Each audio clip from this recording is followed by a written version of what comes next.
Everyone, welcome back to my channel. কেমন আছো তোমরা সবাই? আশা করছি তোমরা সবাই ভীষণ ভালো আছো। আজকে হচ্ছে পয়লা বৈশাখের সকালবেলা থেকে আজকে তোমাদের সাথে আমি বকবকটা শুরু করলাম। তার প্রথমে সকলকে জানাই শুভ নববর্ষের অনেক ভালোবাসা। যারা আমার বড় রয়েছে তাদেরকে জানাই প্রণাম। তো এখন ভাবছি স্নান করব, স্নান করে নতুন জামা পরবো, আর তারপর তোমাদের সাথে শেয়ার করবো যে কি রান্না হচ্ছে, কি খাওয়া দাওয়া হচ্ছে। পয়লা বৈশাখ মানেই বাঙালি শুধু খাবে দাবে ঘুরবে, এই তো। ঘোরার প্ল্যান নেই, তবে ঘুরতে গেলে তো অবশ্যই তোমাদের সাথে শেয়ার করব। দেখি কি রান্না হচ্ছে। চিকেন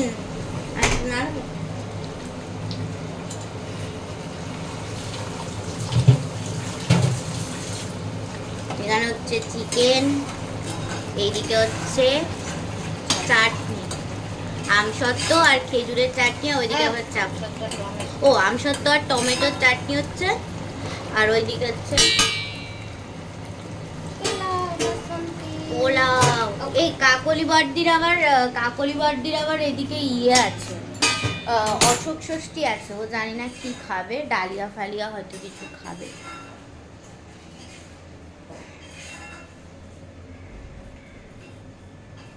আজকের ওয়েদারটা ভালোই আছে।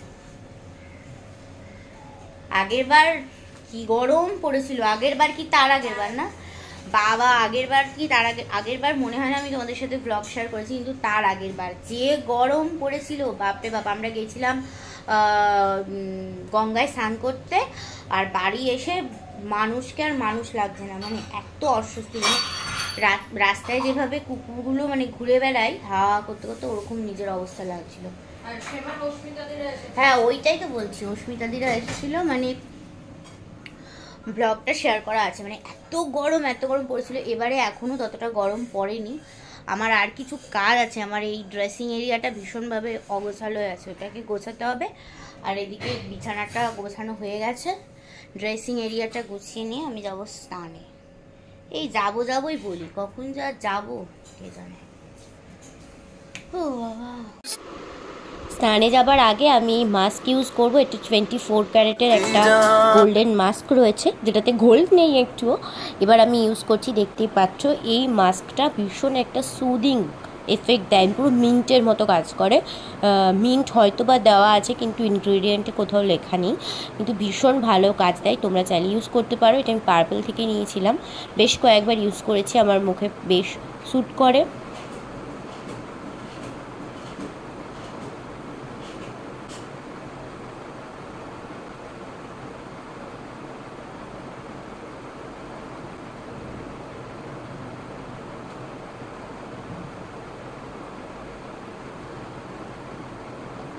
সারা মুখে মাস্ক লাগিয়েছিলাম। এবারে আমি ঘরের কাজগুলো সেরে নিয়েছি। এই দেখো, এই জায়গাগুলো সব ক্লিন করে নিয়েছি, স্নান করে চলে এসেছি। এবার একটুখানি স্কিন কেয়ার করব। এরম গামছা জড়িয়ে নেতাজি বাবু হয়ে কে থাকো আমায় কিন্তু জানিও, আমিও এরম করি। যাই হোক, দেখো এখানে গুড ভাইবসের টোনার ইউজ করছি।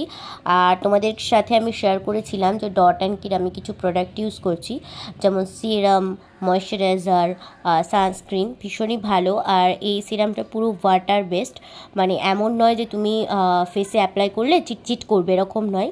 কিন্তু গুড ভাইবসের রোজ হিপ সিরামটা খুবই ভালো, কিন্তু একটু চিটচিট করে। সামারে আমি একটুখানি অ্যাভয়েড করেই চলি ওটা, তো এই কারণের জন্য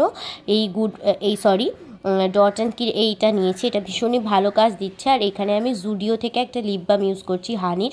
এই লিপ বামটা ভীষণই ভালো। সাথে করে দেখলাম গোপুরও কিন্তু খুব সুন্দর ড্রেস পরানো হয়ে গেছে। আজকের মেনুটা তোমাদের সাথে শেয়ার করছি। এই যেটা তোমাদেরকে আগেও দেখালাম, ভীষণ টেস্টি হয়েছিল পোলাওটা আর এই চিকেন কষাটা। তো এই রেসিপি তোমাদের আমি ডেসক্রিপশন বক্সে দিয়ে দিলাম, তোমরা চাইলে ওইখান থেকে দেখে বানাতে পারো। ভীষণ টেস্টি হয়েছিল। যতবারই ভীষণ বলবো সেটা কম বলা। পয়লা বৈশাখে তোমাদের কি মেনু ছিল? তোমরাও কি অশোক ষষ্ঠী পালন করলে, নাকি চিকেন কষা আর বা মাটন কষা এইসব ছিল? আমায় কিন্তু কমেন্ট করে জানাতে ভুলো না। জানো তো, আমি যত না ভাত খাই তার থেকে পেঁয়াজ বেশি খাই। আমার এই স্যালাড খেতে ভীষণ ভালো লাগে। এই দেখো, আজকে বড়দি আর নতুনদার আসার কথা ছিল, তো বড়দি তো চলে এসে দেখো পরোটা খাচ্ছে, কারণ ওই যে প্রথমেই বললাম যে অশোক ষষ্ঠী ছিল, এই জন্য। তারপরে আমরা একটু রেস্ট নিয়ে বিকেলবেলার দিকে চা খেলাম।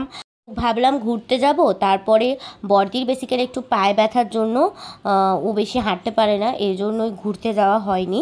আর সত্যি বলতে গরমও পড়ছিল, আর ওরা এক জায়গা থেকে এসেছে, ওইরকম হুট করে জার্নি করে এসে ঘুরতে যেতে ইচ্ছেও করে না, তো এই জন্য আর কি। রাত্রিবেলা ও গোপলুকে দেখে বলে কি চল আমি একটু ওকে ঘুম পাড়িয়ে দিই, তো এই জন্য ওর ড্রেস চেঞ্জ করে ওকে ঘুম পাড়িয়ে দিয়েছে। আর রাত্রিবেলা সবচেয়ে ইন্টারেস্টিং ব্যাপার হচ্ছে বাড়িতে হয়েছিল মাটন, তার মানে একদিনে চিকেন মাটন দুটোই খেয়েছি, জানি না পরের দিন কী অবস্থা হবে। যাই হোক, তোমরা কী করলে কমেন্টে জানাতে ভুলো না। তো আজকে যাই, চলো নেক্সট পর্বে আবার খুব তাড়াতাড়ি দেখা হবে, ততদিনের জন্য সবাই ভালো থাকবে, বাই।